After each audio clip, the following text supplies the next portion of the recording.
Hello बेटा, welcome to the class of accountancy by Anuj Bansal. और हम लोगों का टॉपिक चल रहा है जर्नल। और आज हम जर्नल में कुछ नई चीज़ें सीखने वाले हैं जो कि बहुत इम्पॉर्टेंट भी हैं और बहुत इंटरेस्टिंग भी हैं। आज हम लोग बात करेंगे बेटा बैंकिंग की, बैंकिंग ट्रांजैक्शंस। देखिए, बैंकिंग ट्रांजैक्शंस में हम लोग बात करेंगे बेटा उन ट्रांजैक्शंस की which are related to the bank.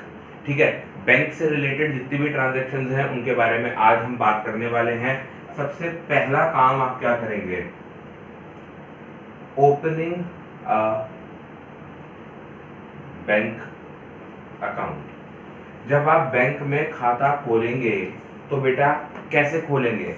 आप पैसा जमा करेंगे और खाता खोलेंगे तो आपकी जर्नल एंट्री तैयार होगी, bank account debit to cash account being bank account open. पहली transaction opening of bank account, हमने क्या एंट्री पास करी है? ओपनिंग ऑफ बैंक अकाउंट की, bank account debit to cash account being bank account open. ठीक है जी, ये हुई पहली एंट्री। हमने बैंक में खाता खोला तो एक एसेट तैयार हो गया और उस खाता को खोलने के लिए, अकाउंट को खोलने के लिए हमने कैश जमा कराया था तो कैश कम हो गया, एक एसेट बढ़ गया, एक एसेट कम हो गया। दूसरा जो हो सकती है पॉसिबिलिटी वो ये आती है बेटा कि deposit of cash into bank. जब आप कैश जमा करेंगे तो क्या एंट्री पास होगी? तब भी यही एंट्री पास होगी बेटा, bank account debit to cash account. लेकिन नरेशन चेंज हो जाएगी, बीइंग कैश डिपॉजिटेड। ठीक है बेटा, इसे कहेंगे आप बीइंग कैश डिपॉजिटेड, क्योंकि आपने अब की बार अकाउंट ओपन नहीं करा है, अब की बार आपने कैश जमा करा है। तो आपने इसको बता दिया कि sir cash bank account debit to cash, bank का बैलेंस बढ़ गया और कैश का बैलेंस घट गया। और बेटा एक चीज, जब भी कोई एंट्री जिसमें बैंक और कैश दोनों इन्वॉल्व हो जाते हैं, जब भी एंट्री में बैंक और कैश दोनों इन्वॉल्व हो जाते हैं तो हम उसे कहते हैं कॉन्ट्रा एंट्री। क्या कहते हैं उसे हम कहते हैं कॉन्ट्रा एंट्री। जिसमें बैंक और कैश दोनों का इन्वॉल्वमेंट होता है उसे कॉन्ट्रा एंट्री के नाम से जाना जाता है। तो अभी तक हमने टोटल दो बातें देखी। एक तो हमने बैंक अकाउंट खोला जिसमें हमने bank account debit to cash account entry पास करी, और दूसरा हमने कैश डिपॉजिट कराया bank account debit to cash account.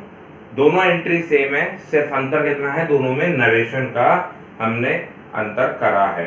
अब जो तीसरी ट्रांजैक्शन हो सकती है बेटा वो क्या हो सकती है? तीसरी ट्रांजैक्शन हो सकती है withdrawal of money from bank. आप बैंक से पैसा विड्रॉ करते हो तो तीसरा case withdrew money from bank. अब देखिए, ओनर जो है बैंक से पैसा निकाल सकता है, बिजनेस अकाउंट से पैसा निकाल सकता है, लेकिन याद रखिएगा बेटा कि वो दो चीजों के लिए पैसा निकाल सकता है। पहला फॉर ऑफिस यूज, ऑफिस के यूज के लिए उन्होंने बैंक से पैसा निकाला तो क्या जर्नल एंट्री बनेगी? तो एंट्री बनेगी, देखिए कैश आ रहा है बिजनेस में और बैंक का बैलेंस कम हो रहा है तो एंट्री बनती है बेटा cash account debit to bank account, और नरेशन लिखेंगे आप being money withdrawn, being money withdrawn from bank. ये आपकी बनेगी नरेशन जब आप ऑफिस यूज के लिए पैसा निकालते हैं। अगर आप अगर आप ऑफिस यूज की जगह फॉर पर्सनल यूज के लिए पैसा निकालते हैं, आप ऑफिस यूज की जगह पर्सनल यूज के लिए पैसा निकालते हैं, तो क्या होगा बेटा, पर्सनल यूज के लिए जब आप पैसा निकालते हैं तो उसे कहते हैं हम ड्राइंग्स। तो यहां आएगा आपका drawings account debit to bank account. Bank से पैसा निकाला है, बैंक का बैलेंस कम हो गया और ड्राइंग्स आपने कर ली। Being money withdrawn from bank for personal use, being money withdrawn from bank for personal use। तो अभी तक हमने टोटल 4 एंट्रीज देखी हैं। पहली एंट्री जब आपने बैंक अकाउंट ओपन किया था, दूसरी एंट्री जब आपने बैंक में कैश जमा कराया, तीसरी एंट्री आपने देखी पैसा निकाला फॉर ऑफिस यूज, और चौथी एंट्री हमने देखी कि हमने पैसा निकाला फॉर पर्सनल यूज। ठीक है जी।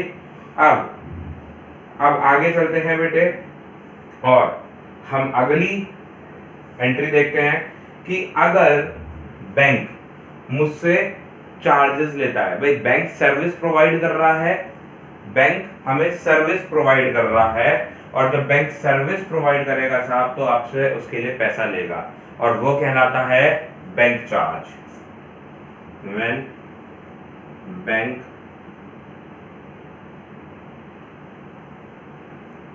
चार्ज इज चार्ज,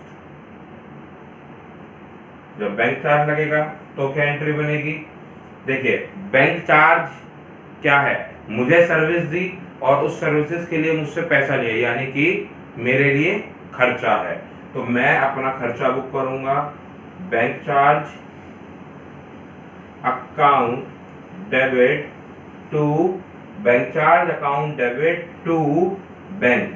देखिए बैंक चार्ज खर्चा बढ़ गया और बैंक उसे ऑटोमेटिकली मेरे खाते से काट लेगा, तो उसको हमने अपने अकाउंट को रिड्यूस कर दिया। Being bank charges charge applied, bank charge लगा, इस बात की एंट्री बनेगी bank charges account debit to bank. ठीक है साहब।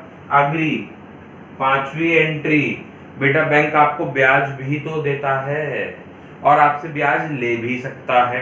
देखिए सेविंग अकाउंट है, तो अगर आपका पैसा जमा है वहां पर तो आपको मिलेगा ब्याज, और अगर करंट अकाउंट है तो बैंक लेगा आपसे इंटरेस्ट। ठीक है। तो अगर बैंक आपसे ले रहा है interest, when bank charges interest, when bank charges interest, जब बैंक इंटरेस्ट चार्ज करेगा आपसे तो क्या होगा एंट्री। तो यहां एंट्री बनेगी, अभी बैंक मुझसे ले रहा है ब्याज, मैंने बैंक से पैसा उधार लिया था एक तरीके से मानो, और मैं बैंक को ब्याज दे रहा हूं, तो मेरा क्या हो रहा है, खर्चा हो रहा है। तो मैं एंट्री पास करूंगा bank interest account debit to bank account, being bank interest charge paid या चार्ज, कुछ भी लिख लो। ठीक है जी। Bank interest account debit to bank. ठीक है, बैंक ने आपसे ब्याज लिया, ये हुई एंट्री इस बात की। बेटा इतना नोट कीजिए, फिर आगे की आपको बताते हैं कि बैंक और किस तरीके की बैंक के लिए आप एंट्री पास कर सकते हैं। अगला रहेगा कि अगर बैंक हमें इंटरेस्ट दे रहा है, बैंक अलाउ करता है इंटरेस्ट, तो क्या होगी एंट्री।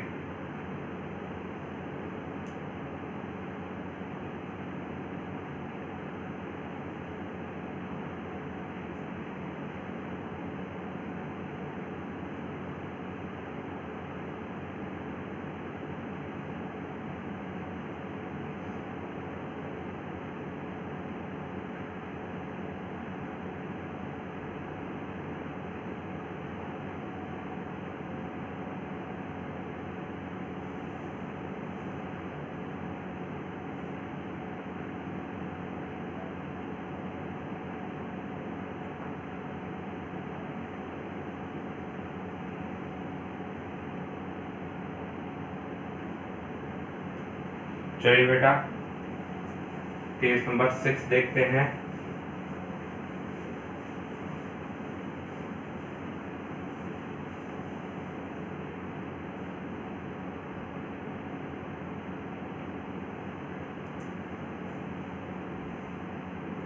सिक्स्थ,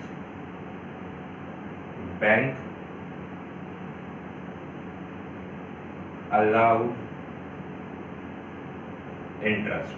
अब क्या हो रहा है बेटा, अब बैंक आपको ब्याज दे रहा है, तो जब बैंक आपको ब्याज देगा तो आपका बैंक का बैलेंस बढ़ेगा और आपकी कमाई हो जाएगी, रेवेन्यू जनरेट होगा। तो यहां आप एंट्री पास करेंगे, बैंक का बैलेंस बढ़ाएं, बैंक अकाउंट डेबिट, बैंक का बैलेंस बढ़ गया, to interest received account being interest received, being interest received. ठीक है बेटे, अब आती है आपकी एंट्री नंबर 7। सातवीं चीज क्या हो सकती है बैंक से रिलेटेड? सातवां हो सकता है बेटा कि जब मैं अपनी किसी पार्टी को, जिसको मुझे पेमेंट करनी है, मैं उसे चेक के माध्यम से पेमेंट कर रहा हूं। तो बेटे अगर हम चेक के माध्यम से पेमेंट कर रहे हैं तो हम कहेंगे उसे चेक इज इशूड, हमने चेक इशू किया है। जब हम चेक इशू करेंगे बेटे तो क्या एंट्री पास होगी? देखिए आप अपनी चेक कब कब दे सकते हैं, या तो अपने सप्लायर्स को देंगे जिनसे आपने गुड्स खरीदे हैं, या फिर आप अपने एक्सपेंसेस की पेमेंट के लिए, या फिर आप अपनी एक्सपेंसेस की पेमेंट के लिए चेक्स इशू करेंगे। तो आपकी एंट्री बनेगी, अगर एक्सपेंस के लिए किया, एक्सपेंसेस अकाउंट डेबिट, या फिर suppliers account debit to expenses account debit, suppliers account debit to bank account being check issued। ठीक है, मैंने अपने स्टाफ की सैलरी देनी थी, मैंने अपने ड्राइवर साहब की सैलरी देनी थी, तो मैंने क्या करा, मैंने उनको चेक दे दिया, तो मैं एंट्री करूंगा salary account debit to bank account. मैंने एक बिल्डिंग रेंट पर ले रखी थी, मैंने वो बिल्डिंग का किराया चेक से दिया, तो मैं एंट्री का पास करूंगा rent account debit to bank account. मैं जिनसे गुड्स खरीदता हूं मिस्टर राम से, मैं जिनसे गुड्स खरीदता हूं मिस्टर राम से, मैंने उनकी पेमेंट करी, किस उधार लाए थे उनसे सामान, पर पहले एंट्री कर चुके थे, purchases to mister Ram entry हो चुकी थी, 2 महीने पहले सामान खरीदा था, आज उनकी पेमेंट करनी है, तो हम एंट्री क्या करेंगे, मिस्टर राम अकाउंट डेबिट जो कि सप्लायर है to bank account, mister Ram account debit to bank account. या जिस दिन मैंने परचेजेस करी थी, मैंने खर्चा करा था, हाथ क्या मैंने चेक से पेमेंट कर दी थी, तो purchases account debit to bank account. Note कीजिए, फिर आगे देखते हैं।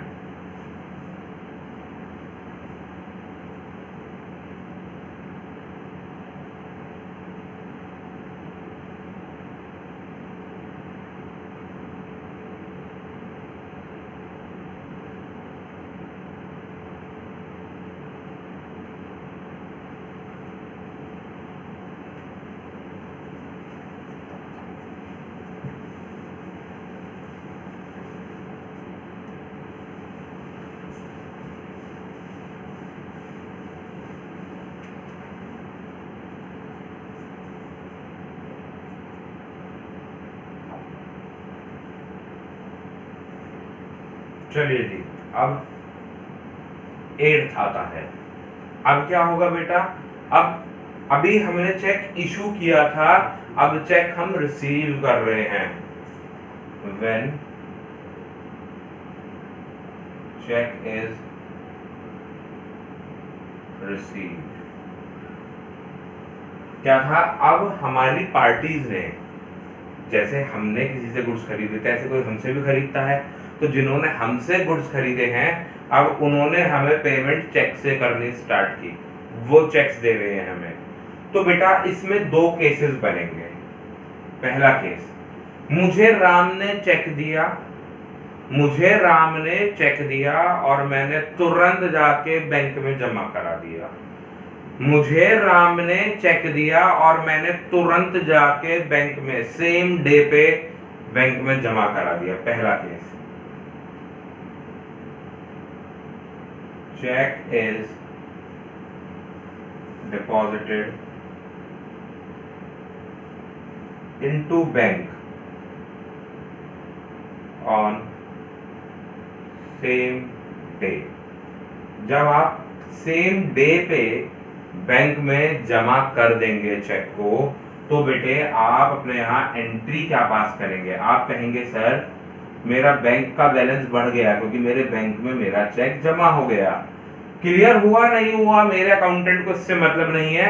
अभी मेरा अकाउंटेंट कहेगा साहब मैंने बैंक में जमा कर दिया तो मेरे लिए बैलेंस बढ़ गया, मैंने बैंक में जाकर चेक दे दिया तो मेरा बैलेंस बढ़ गया। तो bank account debit to income account या फिर to debtor account being check received and deposited into bank. ठीक है, मेरे अकाउंटेंट ने क्या करा, चेक आया था, एक व्यक्ति गुड्स खरीद के ले गए थे और पेमेंट चेक के माध्यम से कर गए थे। तो मेरे अकाउंटेंट ने कहा कि मैं बैंक में जमा करके आ रहा हूं। वो भाग के गया और जाके बैंक में चेक जमा कराया और आगे उसने तुरंत एंट्री पास करी, bank account debit. Sir bank में चेक दे दिया है, बैलेंस बढ़ गया, bank account debit to income. Sir पैसा कमा लिया, इनकम हो गई। मैंने कहा गुड, बहुत बढ़िया, मजा आ गया। अब क्या था, थोड़ी देर बाद एक व्यक्ति आए, एक सज्जन व्यक्ति आए और उन्होंने कहा कि साहब ये लो, आपसे जो एक महीने पहले गुड्स ले गए थे ये उसकी पेमेंट है और चेक पकड़ा दिया। मेरा अकाउंटेंट साहब बहुत ही तेजी से भागते हुए बैंक गए और जाकर फिर से एक चेक दे दिया और आकर तुरंत एंट्री पास करी कि सर बैंक में चेक दे दिया तो बैंक का खाता बढ़ गया, bank account debit to sir debtor account, क्योंकि अब जो एसेट था डेटर वो कम हो गया, अब उसने पेमेंट कर दी तो उसको बैलेंस रिड्यूस कर दिया। Bank account debit to debtor या bank account debit to income account. Please note it down.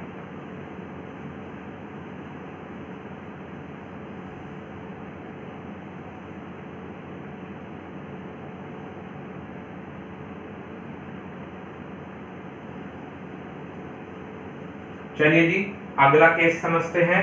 अगला केस होगा बेटा कि cheque is not deposited into bank on same date. Cheque आज आया लेकिन मैंने बैंक में जमा नहीं कराया। आज अकाउंटेंट साहब कह रहे थे सर आज तो संडे है, सर आज सेकंड सैटरडे है, बैंक बंद है, आज जमा नहीं हो सकता, या किसी और कारण से बैंकिंग आवर्स खत्म हो चुके हैं, सर बैंक बंद हो गया, शाम को चेक आया था, या आज अकाउंटेंट साहब का मन नहीं था बैंक जाने का। किसी भी कारण से आज जो चेक आया वो जमा नहीं हुआ बैंक में, तो क्या एंट्री पास करेंगे हम? तो बेटा देखो चेक आया लेकिन बैंक में नहीं गया, तो क्या आज मेरे बैंक का बैलेंस बढ़ा? तो आंसर है नहीं सर, आज हमारे बैंक का बैलेंस नहीं बढ़ा। तो बेटा जब हमारे बैंक का बैलेंस आज नहीं बढ़ा तो हम कहेंगे इसे कि आज हमारे पास चेक रखा है, तो हम कहेंगे cheque in hand account debit to cheque in hand account debit to income account और to debtor account, being check received but not deposited into bank. Check receive but not deposited into bank, ये होगी बेटा इसकी journal entry. Check आ गया लेकिन आज same date पर bank में जमा नहीं हुआ, तो आप कहोगे cheque in hand account debit to income या फिर टू डेटर अकाउंट। अब बात आती है कि सर जब ये चेक जमा होगा बैंक में तो क्या हम एंट्री पास करने वाले हैं? हाँ, तो बच्चे देखेंगे कि जब ये चेक जमा होगा बैंक में तो हम इसकी एंट्री क्या पास करेंगे। अब हमारा चेक जमा हो गया तो हम कहेंगे बैंक का बैलेंस बढ़ गया, bank account debit to cheque in hand account. ठीक है, being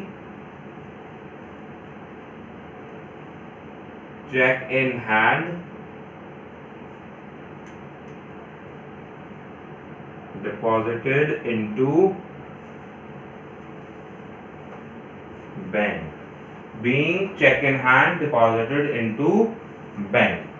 This is the entry for receiving check which is not deposited into bank on the same date.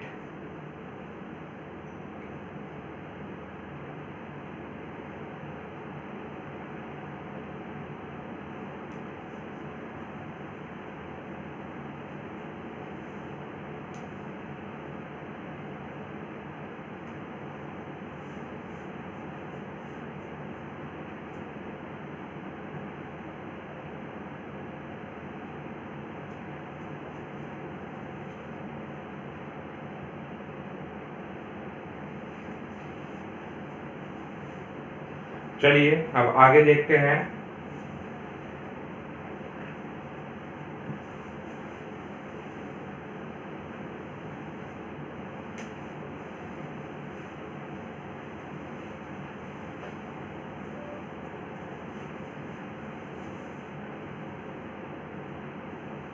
हाँ जी, आगे देखते हैं।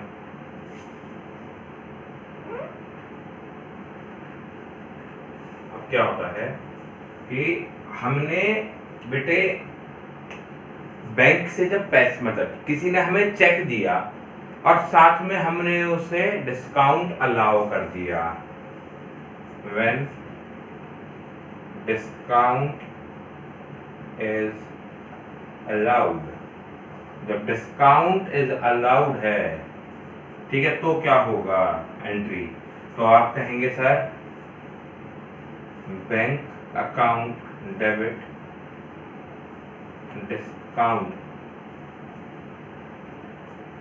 Allowed account debit to income account और to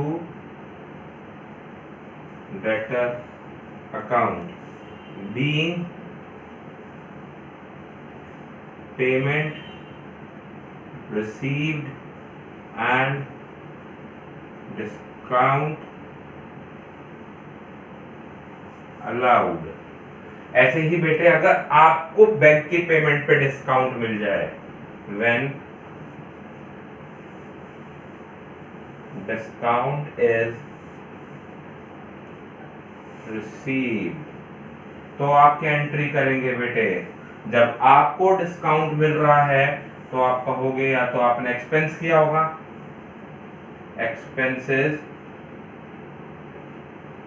expenses account debit और supplier account debit to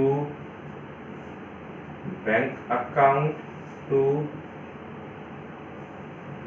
discount receive account, being payment made and discount received. Please इन्हें भी note करें।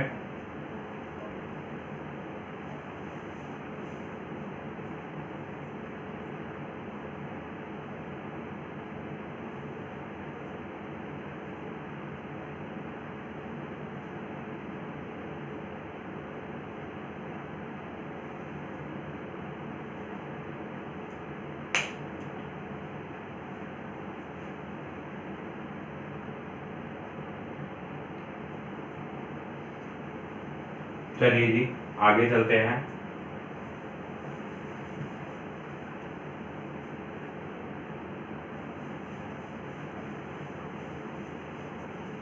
अब बात आती है बेटा कि अगर किसी चेक की पेमेंट ना हो पाए तो क्या होगा। देखिए जब चेक की पेमेंट नहीं हो पाती तो उसको नाम दिया जाता है dishonour of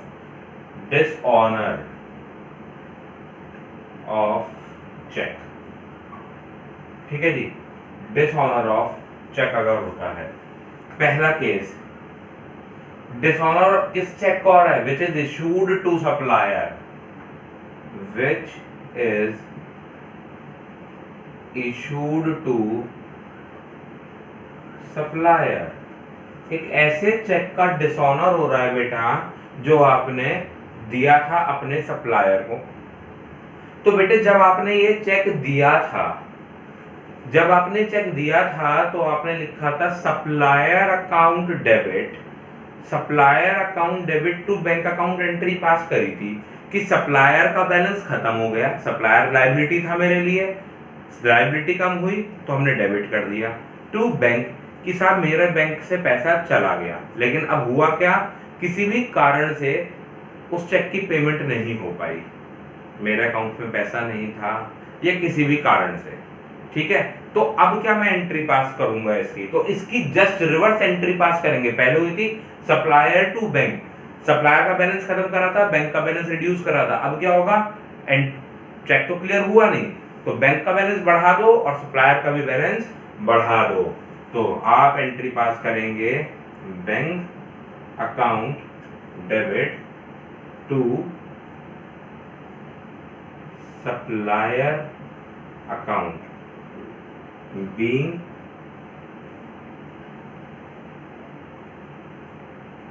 check issued got dishonored।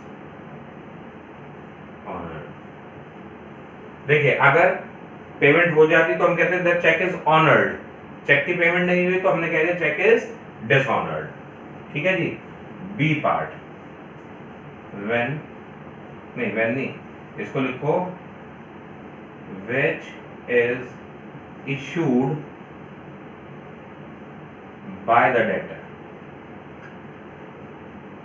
अभी हमने चेक जो दिया था वो डिसऑनर हुआ था, अब जो चेक हमें मिला है, अब जो चेक हमें मिला है वो डिसऑनर अगर हो जाए तो हम एंट्री पास करेंगे कि भैया डेटर से पैसा वापस लेना है, डेटर अकाउंट डेबिट, और बैंक का बैलेंस नहीं बढ़ा, बैंक का बैलेंस घटा दो to bank account being cheque received got